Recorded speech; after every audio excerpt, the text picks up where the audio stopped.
Dancing with Jesus in the Heavenlies. That's what I'm calling this one.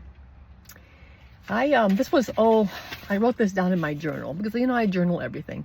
On October 27, 2015, I guess a prophet, Sherry Dodd is her name. She prophesied something over me, and she actually told me, get your phone out so that, I can record it so that I could transcribe it later.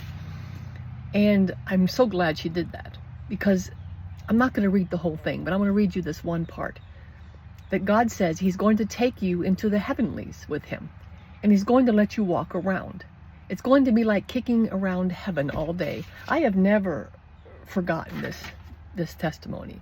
I have yet to be, to get to go to heaven. Some people have. A lot of these near-death experience people, they get to go to heaven. And just the other day, I woke up from my nap. And before I got up, I was actually thinking about going to heaven and being able to see God. I think before I die, and all of a sudden I heard, yes, from him, yes. And I thought, I just want to dance with you. And then I remembered, he says, yes, we'll dance to our song. I'm like, you're right, we do. We have a song. And this testimony is a little bit longer. I don't even know if I want to give this whole testimony because it's a little bit longer. I'm going to try to make it as short as possible. This day I woke up very, very upset about something that it's been upsetting me for a while. But today it was just overflowing. And you know what? To keep it short, I'm not going to get into all the details. Otherwise, this is going to be a long video. So I was upset all day. I talked with my husband. There was no solution. I had to let this go, but I was still very upset. That evening, I drove 30 minutes from my house to go play banco with a group of ladies. I'd never been to this house.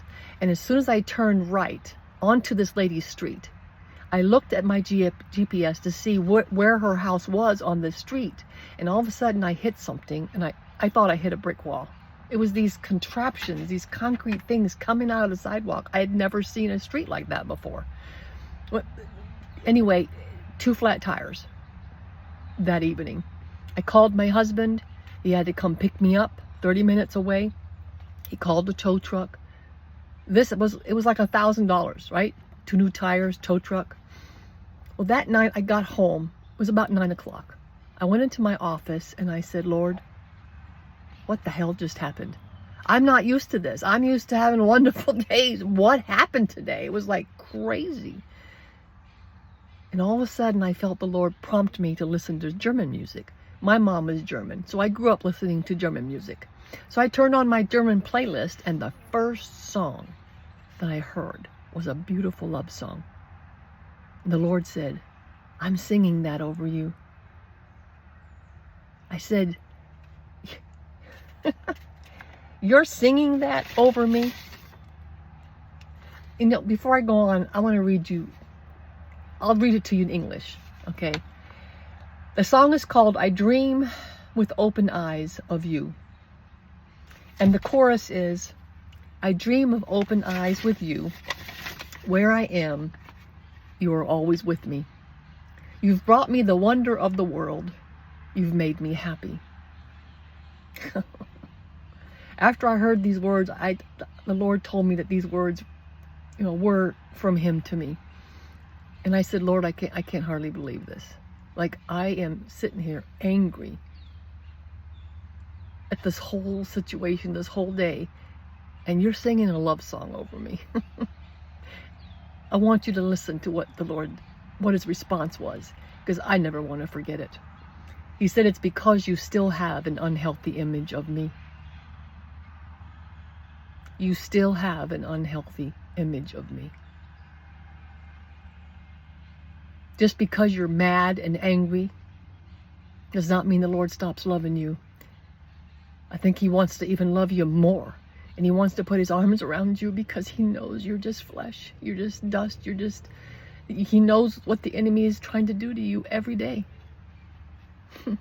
Honestly, I don't think we will ever be able to comprehend the fullness of God's unconditional love for us until we get to heaven.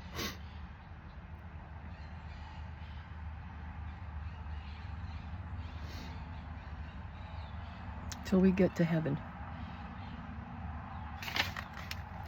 Wow, I kind of lost my train of thought.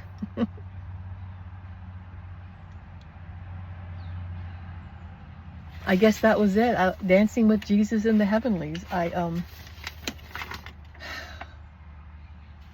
You know, I'm just overwhelmed in the spirit right now. I think just overwhelmed by how much he loves us.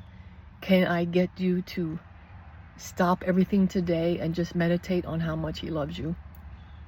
He can take when you're angry. He can take when you're sad. He can take when you're hurt. He can take when you're not okay. Just don't stay there. Bring it to him and let him get you out of it. Or do like King David did and encourage yourself in the Lord. You can do that yourself. You can get yourself out of the pit.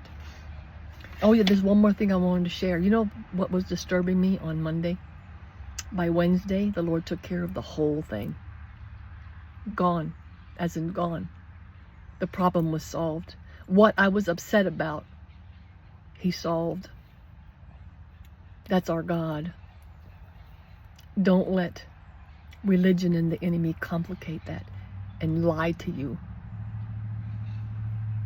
He loves you more than you will ever understand this side of heaven. I remember Joyce Meyer saying one day that it took 1.5 years for her to understand that. Every day she would stand in front of the mirror and say, God loves you. Until it went from her head to her heart, it took 1.5 years. I pray it doesn't take that long for you. Find every single verse that talks about God's love, mercy, favor, loving kindness, anything about how much he loves you, and meditate on those verses every day one, or every week one, and until it gets from your head to your heart, because you'll never be the same. Because once you get it, the enemy can't take it from you. Once you get rooted and grounded in God's love, the enemy can't take it from you. I pray this has been an encouragement to you.